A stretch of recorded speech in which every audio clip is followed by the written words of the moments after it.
अस्सलाम वालेकुम। आज की हमारी वीडियो 8वीं जमात के लिए है।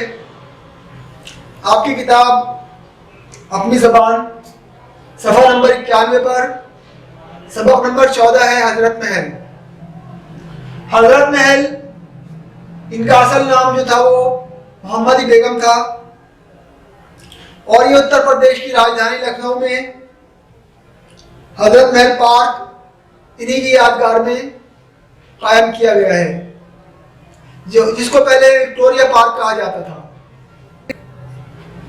ये अवध के ताजदार वाजिद अली शाह की मलिका थी और इनके इकलौते बेटे बिरजीज़ कद्र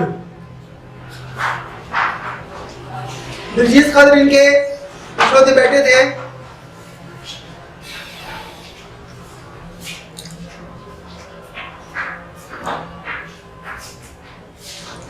अंग्रेजों ने वाजिद अली शाह को फरवरी 1856 को माजूल कर दिया था। इस वक्त इनके बेटे की उम्र 14 साल थी और मार्च 1856 में वाजिद अली शाह लंदन जाने के इरादे से कोलकाता रवाना हुए। इसी दौरान इनकी रियाया इनके खिलाफ हो गई अंग्रेजों के बरगलाने से और 10 मई 1857 को मेरठ छावनी के हिंदुस्तानी सिपाहियों ने बगावत का आलम बुलंद किया और देखते ही देखते सारे शुमाली हिंदुस्तान में अंग्रेजों के खिलाफ बगावत शुरू हो गई।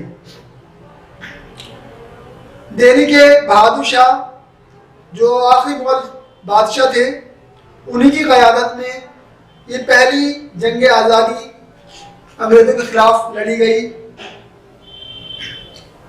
जिसमें झांसी की रानी लक्ष्मीबाई और अवध की बेगम हजरत महल इन्होंने सिपाहियों की सरबराही की और मुल्क भर में जंग के शोले भड़कने लगे। सबका मकसद ये था कि अंग्रेज हिंदुस्तान से निकाले जाएं।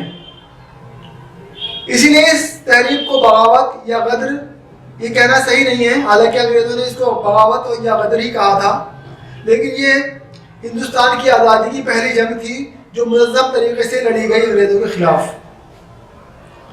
हज़रत महल पर्दानशीन थी, इसके बावजूद उन्होंने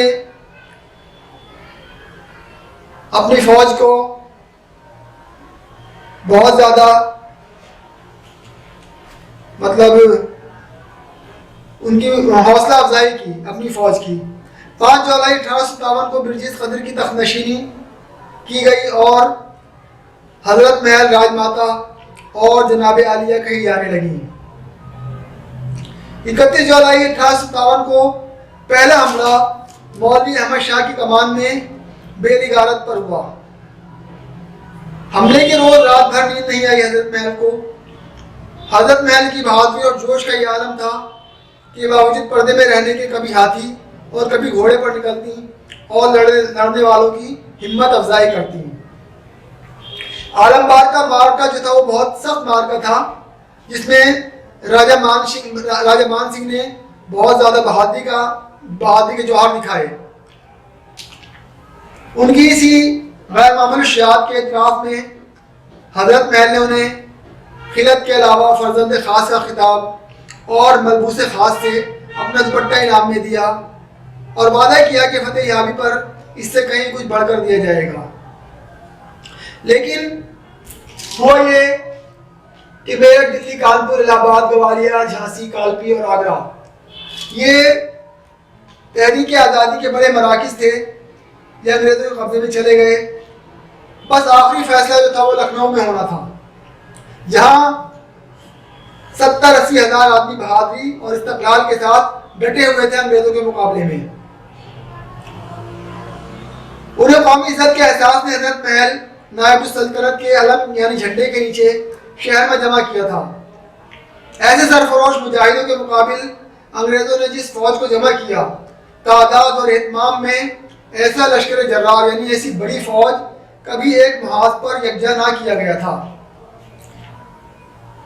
शुरू मार्च 1858 का ज़माना था। हज़रत महल बड़ी आजमाइश के दौर से गुजर रही थी। और लखनऊ के कुछ इलाके हैं, दिलकुशा, कदम रसूल, बेगम कोठी, सिकंदर बाग, मोती महल, शाह नजफ, कैसर बाग, हर तरफ मौत का बाजार गर्म था।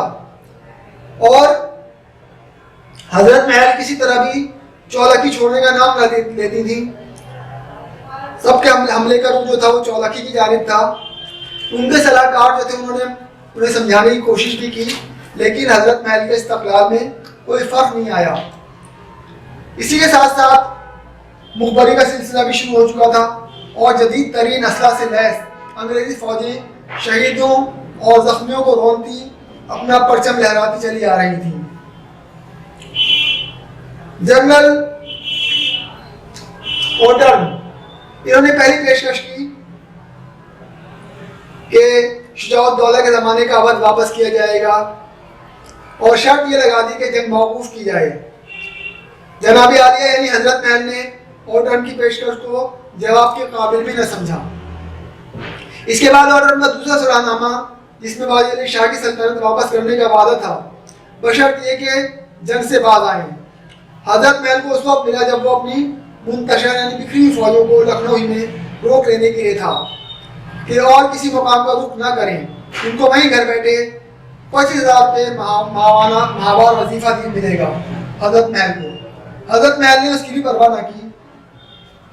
आखिर ये जंग जो थी ये अंग्रेज़ों ने जीत ली और मलका विक्टोरिया ने आम मुआफ़ी का ऐलान किया, लेकिन हजरत महल ने जंग हारी थी, हिम्मत नहीं हारी थी।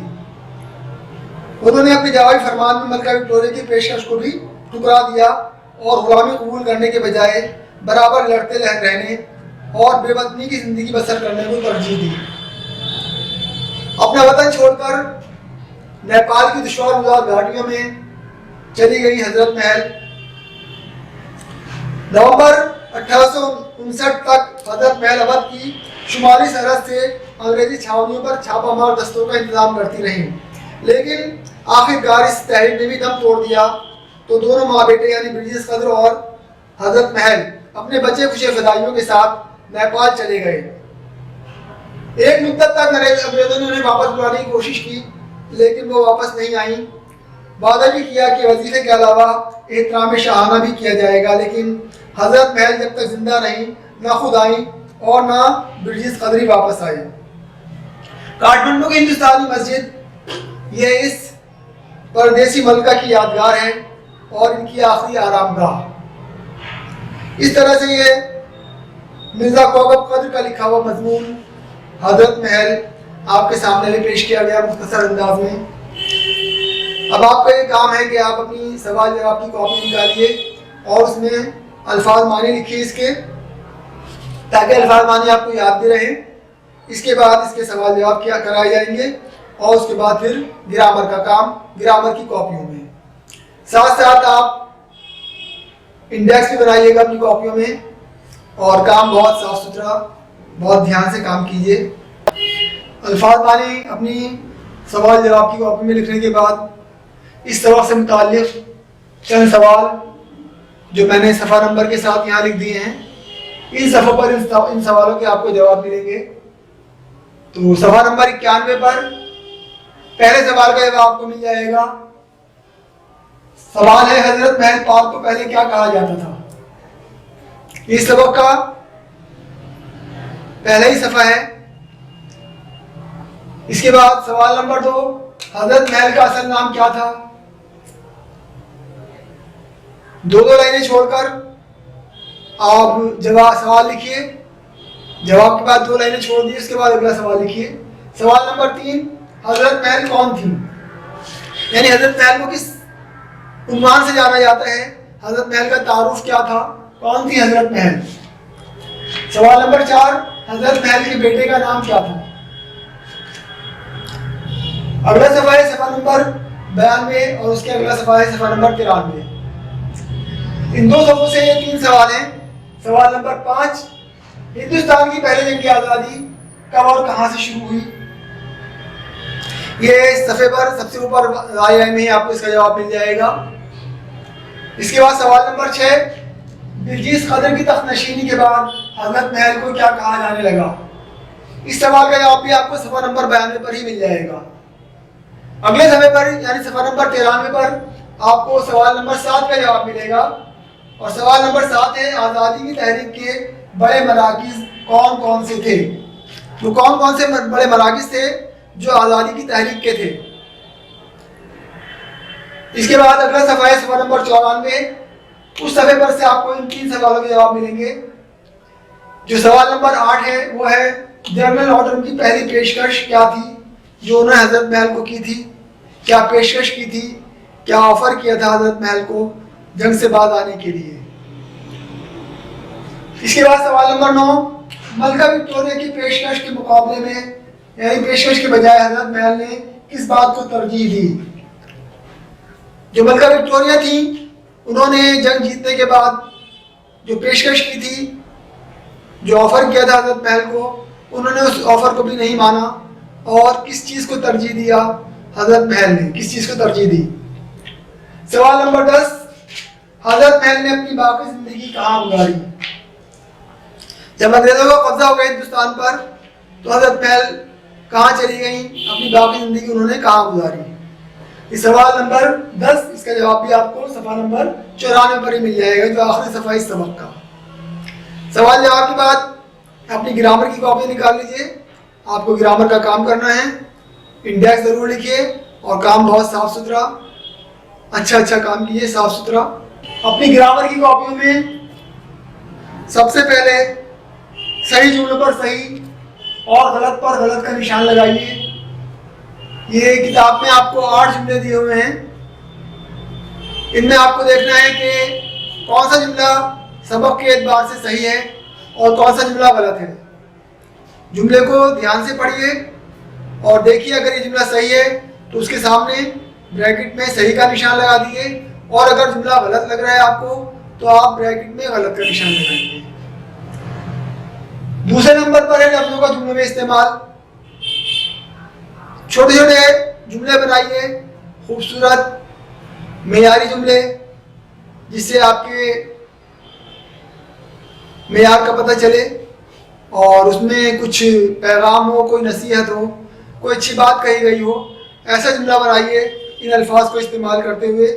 जुमला किताब में से नहीं बनाना है बल्कि अपना जुमला होना चाहिए आपका। तो इन अल्फाज को अपने जुमलों में इस्तेमाल कीजिए आप। तीसरे नंबर पर मुतदाद अल्फाज हैं यानी अपोजिट वर्ड्स। फतेह, शुजाअत, जदीद, आर्जी और पायदार, ये अल्फाज दिए हुए हैं।